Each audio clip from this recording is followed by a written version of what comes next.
अगर आप 1 जुलाई को फूल गोभी की नर्सरी लगाते हैं और 1 अगस्त को फूल गोभी के पौधों का खेत में ट्रांसप्लांट करते हैं, तो अक्टूबर महीने की शुरुआत में ही आपको फूल गोभी की फसल से उत्पादन मिलने लग जाएगा। और जब आप मंडी में इसे लेकर जाएंगे, तब आपको भाव मिलेगा 20 रुपए किलो से लेकर 40 रुपए किलो के बीच में। जहां 99% किसान भाई अक्टूबर के महीने में फूल गोभी की नर्सरी लगाने का सोच रहे होंगे, तब आपकी फूल गोभी की फसल मंडी में जाएगी। इसे कहते हैं समय से आगे चलना, और यह संभव होगा अगेती में फूल गोभी की खेती करके। पर बारिश के सीजन में अगेती में फूल गोभी की खेती करना आसान नहीं है। हाँ, हमें कई सारी चुनौतियों का सामना करना पड़ता है, जैसे कि फूल गोभी की स्वस्थ नर्सरी तैयार करना, फूल गोभी की फसल में लगने वाले कीट व रोगों को नियंत्रित करना, क्योंकि बारिश के सीजन में फूल गोभी की फसल पर कई सारे कीट और रोग भी लगते हैं। साथ ही साथ फूल गोभी की फसल से कितना अच्छा उत्पादन हम ले सकते हैं, यह भी निर्भर करेगा हमारी फूल गोभी की फसल से बारिश के सीजन में कितनी कमाई होगी इस पर। तो हम इस वीडियो में एक एक करके किस तरह से इन चुनौतियों का सामना करते हैं, देखते हैं इस वीडियो में आगे। देखिए, अगर आपने हमारे इस चैनल को अभी तक ज्वाइन नहीं किया है और आप हमें सपोर्ट करना चाहते हैं, तो चैनल को ज्वाइन करें और वीडियो को लाइक करना मत भूलिए। सबसे पहले फूल गोभी की स्वस्थ नर्सरी कैसे तैयार करें, तो देखिए, आप जुलाई के महीने में फूल गोभी की नर्सरी कभी भी लगा सकते हैं। अगर आप जुलाई महीने की शुरुआत में ही फूल गोभी की नर्सरी लगाते हैं, तो यह और भी अच्छा रहेगा। अब फूल गोभी की नर्सरी लगाने के लिए हमें बीज का चुनाव करना होगा, और हमें उस बीज का चुनाव करना है जो कि अत्यधिक उमस, अत्यधिक तापमान और अत्यधिक बारिश को सहन कर सके। अब मैं आपको इस वीडियो में 5 उन वैरायटी की जानकारी देता हूं जो कि बारिश के सीजन के लिए ही बनाई गई है। और इन 5 वैरायटी में से 3 वैरायटी तो हमने पिछले ही साल उपयोग में ली थी बारिश के सीजन। तो ये 5 वैरायटी है राजकुमार सीड्स की पारसमणि, राजकुमार सीड्स की समर स्टार और राजकुमार सीड्स की इम्प्रूव्ड करीना। चौथे नंबर पर आती है सिजंता CFL 1522 और 5वें नंबर पर आती है नेजू वेडू सीड्स की NSCF 250। आप इन वैरायटी में से किन्हीं भी 1 या 2 वैरायटी का चुनाव कर सकते हैं। 1 एकड़ में जो बीज की मात्रा है वह 150 ग्राम से लेकर 200 ग्राम लगेगी। फूल गोभी की नर्सरी क्यारियों के माध्यम से लगाना है और किस तरह से लगाना है वह बताता हूँ। क्यारियों के माध्यम से फूल गोभी की नर्सरी लगाने के लिए आप सबसे पहले एक समतल क्यारी बनाएं और आपकी क्यारी की लंबाई आप 15 से 20 फीट रखें और क्यारी की चौड़ाई आप 4 से 5 फीट रखें। फिर इन क्यारियों में वर्मी कंपोस्ट या देसी गोबर की खाद डाल दें और इसे मिट्टी में अच्छी तरह से मिला दो। अब फूल गोभी के बीजों का छिड़काव इन क्यारियों में करें। बीज छिड़काव के बाद में वो जिस तरह से इन बीजों के ऊपर मिट्टी चढ़ाएं। एक बात का ध्यान रखें, मिट्टी की एक पतली सी लेयर चढ़ाना है इन बीजों के ऊपर, क्योंकि मिट्टी में ज्यादा गहराई पर बीज का जर्मिनेशन अच्छे से नहीं होता है। फिर आप सिंचाई करें। अभी तक वीडियो में हमने फूल गोभी की नर्सरी तैयार करने के लिए जितनी भी आपको जानकारी दी, अगर यह अच्छी लगी है तो इस वीडियो को आप लाइक जरूर करें। हम इस वीडियो के ऊपर 1000 लाइक्स का टारगेट रखते हैं, तो फटाफट से लाइक करके टारगेट को कंप्लीट करें और ऐसे इंटरेस्टिंग वीडियो के लिए चैनल को सब्सक्राइब करें और बेल आइकन को जरूर दबाएं। फूल गोभी की स्वस्थ नर्सरी यानी कि स्वस्थ पौधे तैयार करने में हमें 3 चुनौतियां आती है। पहला है फंगस जनित रोग, फिर रस चूसक कीटों का भी अटैक दिखता है, और कई बार हमारे फूल गोभी के पौधे को पोषक तत्वों की भी जरूरत रहती है।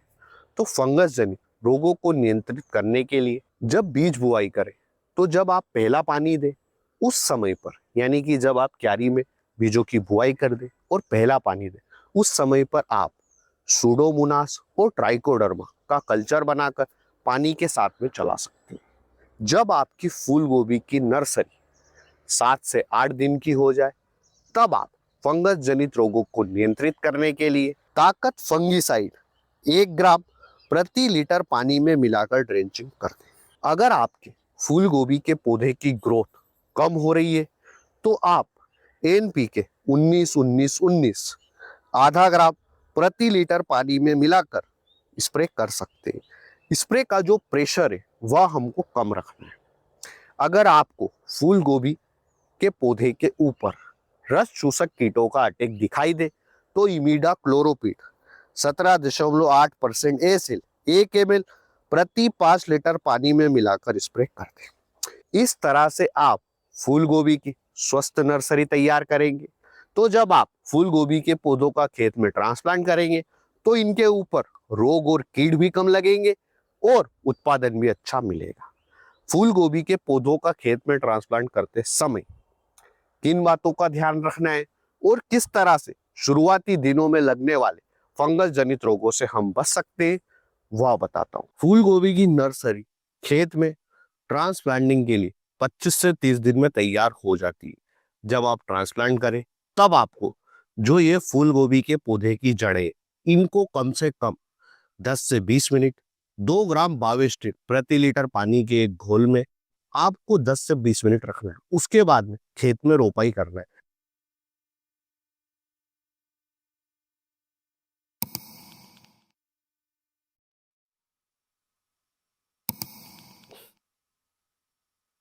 जैसा कि आप देख सकते हैं कि हमने फूल गोभी के एक पौधे से दूसरे पौधे के बीच की दूरी 1 फीट रखी है और एक लाइन से दूसरी लाइन के बीच की दूरी भी 1 फीट रखी है। तो आपको बारिश के सीजन में फूल गोभी के पौधों का ट्रांसप्लांट करते समय दूरी 1 बाय 1 फीट ही रखना है। कारण क्या है?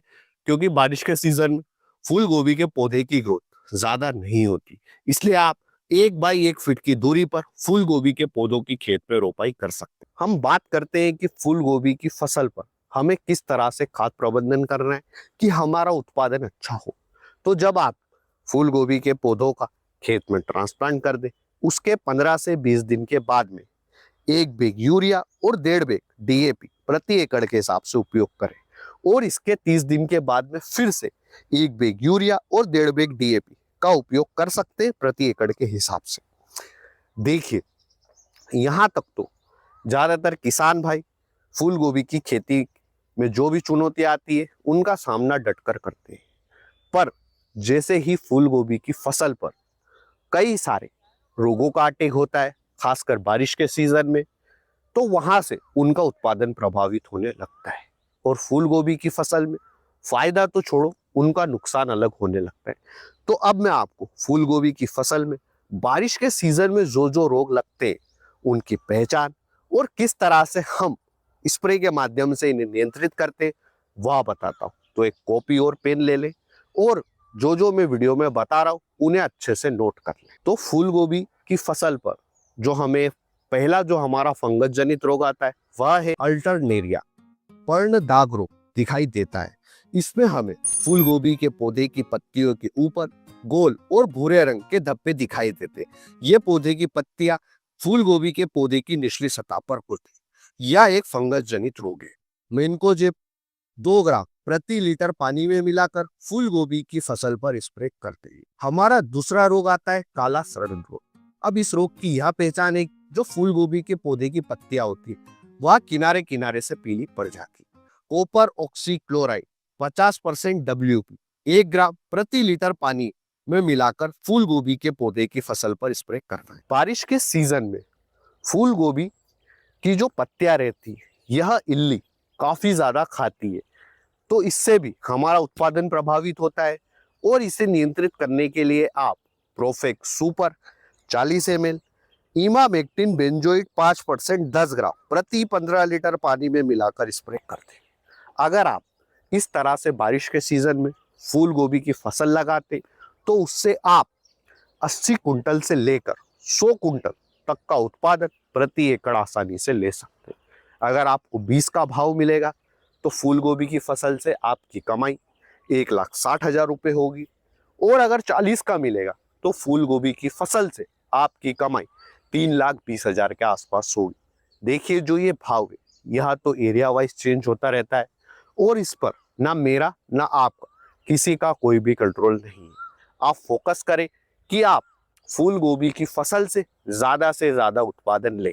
कैसे उत्पादन ले सकते हैं, इसकी पूरी जानकारी मैंने आपको इस वीडियो में दी है। तो अब आपका कर्तव्य बनता है कि इस वीडियो को ज़्यादा से ज़्यादा लाइक करें और जिन किसान भाइयों को इस वीडियो से कुछ भी हेल्प मिली हो तो वे हमारे चैनल को ज्वाइन करके हमें सपोर्ट कर सकते हैं। हम आपके लिए ऐसे ही वीडियो लेकर आते रहेंगे।